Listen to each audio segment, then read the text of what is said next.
Match आपने देखा Clasico और बार्सिलोना के जो फैंस हैं वो बहुत ही दुखी होंगे क्योंकि जिस तरह की परफॉर्मेंस बार्सिलोना ने दी 4-0 से मैच हारे। और ये 4-0 जो है वो रियल मैड्रिड के फैंस जो है वो बहुत देर तक बात करेंगे, क्योंकि जिस तरह हम बार्सिलोना फैंस ने रिसेंटली और पिछले 1-2 सीज़न में जो है वो बर्नाब्यू में जाके 4-0 हराया, और हम लोग काफ़ी ज़्यादा बात करते हैं कि जी हमने उनको होम पर जाके इतनी बड़ी डिफीट दी। तो इसी तरह उन्होंने भी यहाँ पर आकर हमारे घर पर आके हमें 4-0 से हराया। मैच हार जाना कोई इतनी बुरी बात नहीं है। आप जब खेलते हो तो दोनों में से एक टीम ने तो जीतना ही है, लेकिन इस तरह से मैच हारना जो है वो तकलीफ दे होता है। 4-0 एक बहुत बड़ा मार्जिन है।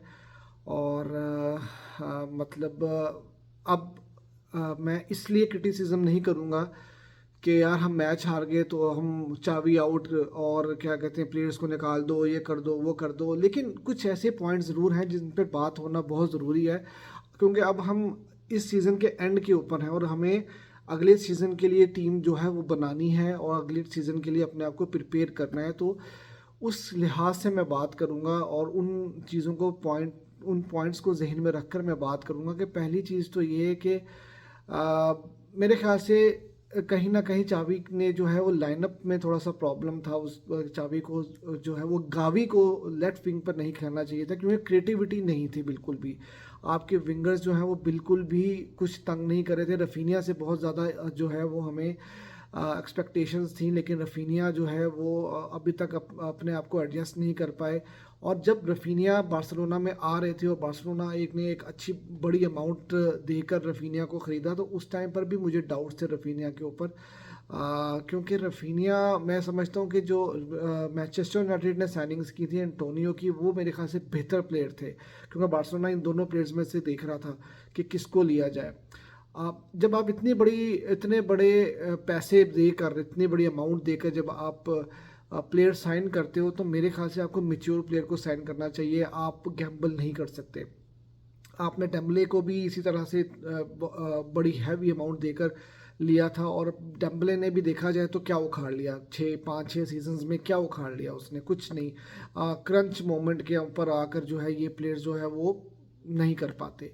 आ, आप देखें पिछले 2 सीजन्स में बार्सिलोना की टीम, नो डाउट हमने 3 क्लासिको जीते तो हम लोग ये बात नहीं कर रहे थे, लेकिन मेरे जहन में कहीं ना कहीं ये चीज़ें थी कि आप जब बड़ा मैच खेलते हो तो आप नहीं कर पाते। आप आप मैच को नहीं निकाल पाते। पिछले सीज़न में हमने बेनिफिका से बड़ा मैच हारे, इस सीज़न में हम इंटर से हार गए, होम पर हारे, और बायर्न म्यूनिख से हार गए। ठीक है, और अब हम नो डाउट 3 क्लासिको जीते, लेकिन आज का मैच भी नॉकआउट मैच था, एक बड़ा मैच था, और हम 1-0 की लीड पर थे पिछला क्लासिको जीत कर बर्नाब्यू में, लेकिन हम आज भी हमने फिर बोटल कर दिया।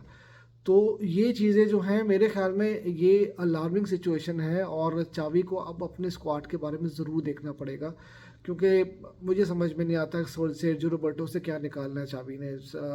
सेर्जियो रोबर्टो पूरा मैच खिलाया, और सेर्जियो रोबर्टो में कुछ मतलब कोई क्रिएटिविटी नहीं थी। साइड लाइन पासेस, साइड पे पास खिला रहे हैं या बैक पासेस खिला रहे हैं, कुछ क्रिएटिविटी नहीं है। आपकी प्रॉब्लम ये थी कि गावी को अगर आप मिडफील्ड में खिला लेते तो मेरे ख्याल से थोड़ा बेहतर होता। आप आंसू फती को या फेरन टोरेस को ही स्टार्ट करा लेते तो चलो कुछ ना कुछ मूवमेंट ज़रूर होती विंग से, आप तंग करते रियल मैड्रिड को। ऐसा नहीं है कि हमने बिल्कुल अच्छा नहीं खेला। हमारी फर्स्ट हाफ में हमने काफ़ी ज़्यादा कंट्रोल किया गेम को, हम बेहतर थे, लेकिन हम उस तरह के चांसेस नहीं क्रिएट कर पाए। ठीक है, 1-2 चांसेस बनाए हमने, लेकिन हम वैसे चांसेस क्रिएट नहीं कर पाए जो हमें करने चाहिए थे, जो एक वर्ल्ड क्लास टीम से रिक्वायर्ड होता है, जो क्रंच गेम्स में, बड़ी गेम्स में जो आपको करना होता है। आपके पास 3 मिडफील्डर थे, सेर्जियो रोबर्टो, सेर्जियो बोस्केस, कैसी। नो डाउट कैसी की गेम अच्छी थी, लेकिन क्रिएटिविटी नहीं थी। ये तीनों होल्डिंग टाइप मिडफील्डर्स हैं, क्रिएटिविटी नहीं है इनके अंदर। तो गावी को आप ले आते तो वो आई थिंक बेहतर था। फ्रैंकी को आपने मिस किया, पैड्री को आपने मिस किया, लेकिन फिर भी 4-0 एक बड़ा स्कोर था। रफीनिया के बारे में आपको सोचना पड़ेगा कि रफीनिया को क्या आप लॉन्ग टर्म लेके चलोगे। डेम्बले वापस आएंगे, लेकिन क्या डेम्बले आपको ऐसे प्लेयर हैं कि आपको बड़ी गेम्स जिता सकें? मतलब अभी तक तो मुझे कोई इतनी चीज़ नज़र नहीं आई उनके, उन्होंने कुछ ऐसा करके नहीं दिखाया। लेफ्ट विंग आपकी जो थी वो सिर्फ बल्दे के सर पे चल रही थी कि वो ही एक प्लेयर थे जिन्होंने कुछ करते हुए कुछ नज़र आए। हाँ, हमारे प्लेयर्स इंजर्ड थे, 4 मेन इंजरीज थी, क्रिस्टियनसन नहीं थे, पैड्री नहीं थे और डेम्बेले नहीं थे। लेकिन इसका ये मतलब नहीं था कि हमारी जो बैक फोर थी वो बिल्कुल ही फारिग थी, ऐसा भी नहीं था। हमारा डिफेंस ठीक ठाक डिफेंस था। लेकिन रियल मैड्रिड जो है वो इसीलिए कहा जाता है कि वो दुनिया की बेस्ट काउंटर अटैकिंग टीम है। यहाँ पर हमने चांस मिस किया लेवाडोन्स्की ने, और 15 सेकंड के अंदर वहाँ पर हमें गोल पड़ गया, और वो बहुत ही क्रूशल मोमेंट पे गोल पड़ा था। वो गोल पड़ने के बाद से जो है वो मोमेंटम सारा शिफ्ट हो गया। बिल्कुल लास्ट बॉल थी, गोल हुआ, हाफ टाइम हो गया, आप डीमोरलाइज हो गए, आप हाफ टाइम में गए, वापस आए, और लेकिन वापस आकर फिर मोमेंटम नहीं गेम में आ सका।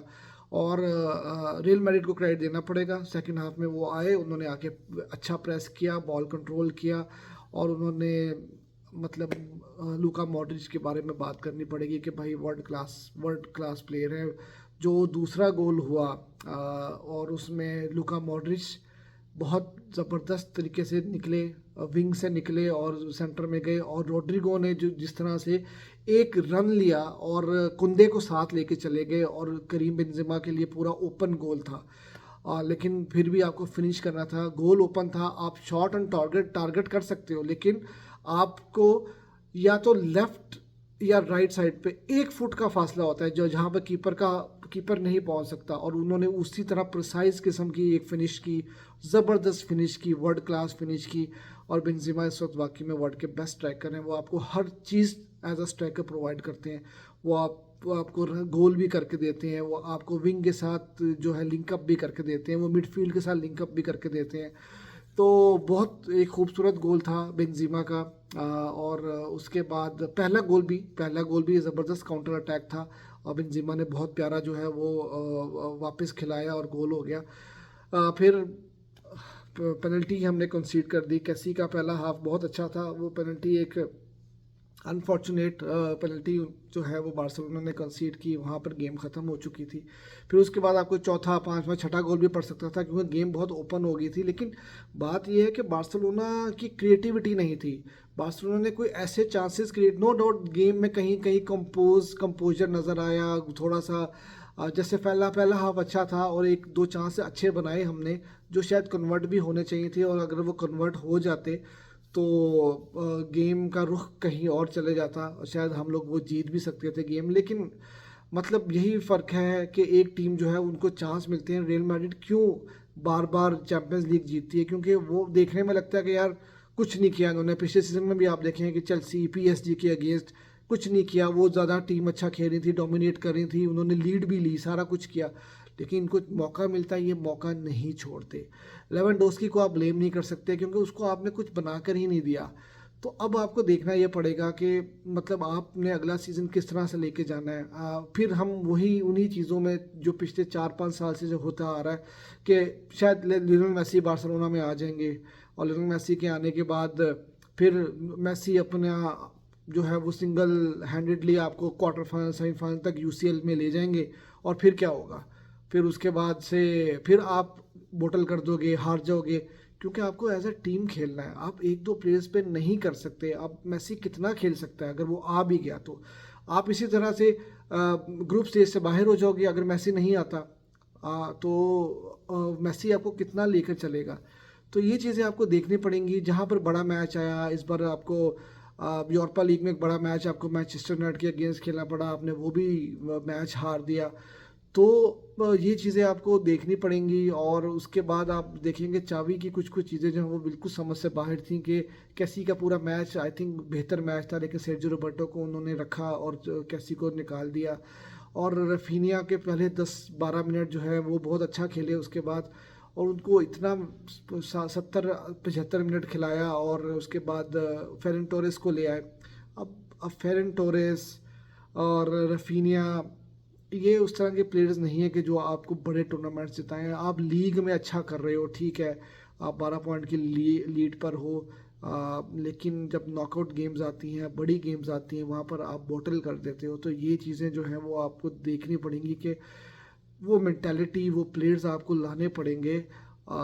मेरे ख्याल में ये टाइम है। मैं इसलिए नहीं बोल रहा कि हम मैच हार गए तो मैं इतनी हार्श बातें कर रहा हूँ, लेकिन मेरा ख्याल ये है कि अब जो चले हुए कारतूस हैं ना, उनसे हमें जो है वो जान छुड़ानी चाहिए। सेर्जियो रोबर्टो को अब जिस तरह मीडिया में आ रहा है कि वो अ, चावी साहब जो हैं वो उसको नया कॉन्ट्रैक्ट ऑफर करने की सोच रहे हैं।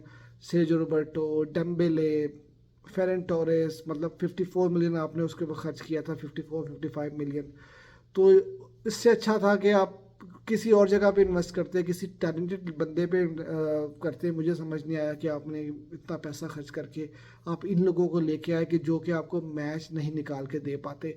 हमने पैड्री को ज़रूर मिस किया, हमने मिडफील्ड के अंदर पैड्री को ज़रूर मिस किया, लेकिन वही बात है कि एक दो प्लेयर से जो है वो इतना ज़्यादा आप एक्सपेक्टेशन नहीं लगा सकते जब तक आपका कोलेक्टिवली एक स्क्वाड जो है डिसेंट स्क्वाड ना हो। आप देखें, आपका डिफेंस आज भी अच्छा था, इतना बुरा नहीं था लाइनअप में अगर आप देखें, लेकिन आप कब तक करोगे? आप जब आपकी मिडफील्ड आपको सपोर्ट नहीं करेगी, आपके आपके विंगर्स जो हैं, जो आप 4-3-3 अगर आप खेल रहे हो, तो अगर आपके राइट और लेफ्ट विंग ही डेड हो जाएगी तो आप किस तरह से गोल निकालोगे, किस तरह से प्रेशर अब्जॉर्ब करोगे मिडफील्ड पे? आप मिडफील्ड पे होल्ड करना एक अलग बात है, और जो कि हमने आज भी अच्छा किया। लेकिन क्रिएटिविटी जब तक आप, क्योंकि मिडफील्ड का काम ये है कि आपने होल्ड भी करना है, गेम चलानी भी है और चांसेस भी क्रिएट करके देने हैं अपनी फॉरवर्ड लाइन को। जब उस तरह से आप नहीं करोगे और कुछ चीज़ आप, मतलब इतना हमारा मिडफील्ड कर रहा था कि विंग के ऊपर बॉल खिला रहा था, लेकिन आगे आगे जब विंगर ही कुछ नहीं कर पा रहे, विंगर की क्रॉसेस नहीं लग रही, विंगर जो है, आप कोई ऐसा विंगर है नहीं जिस तरह से विनीशियस ने आपको तंग करके रखा हुआ था। ठीक है, यहाँ पर रफीनिया जब था तो कामाविंगा ने उसको हिलने भी नहीं दिया। तो आपको इस तरह के विंगर्स चाहिए, इस तरह के प्ले मेकर्स चाहिए होंगे कि जो आपको आपकी फॉरवर्ड लाइन को चांसेस क्रिएट करके दें। तो बहुत ही डिसअपॉइंटिंग परफॉर्मेंस थी, और बार्सिलोना की इस वक्त सिर्फ और सिर्फ नज़र जो है वो ला लीगा के ऊपर ही है। वो एक ही अपॉर्चुनिटी है, आई होप कि वहाँ पर बार्सिलोना जो है वो गिव अप ना करे। तो बस यही है आज के मैच के बारे में बात। तो होपफुली बार्सिलोना का थिंक टैंक ज़रूर सोचेगा कि उन्हें अगले सीज़न के लिए क्या करना है।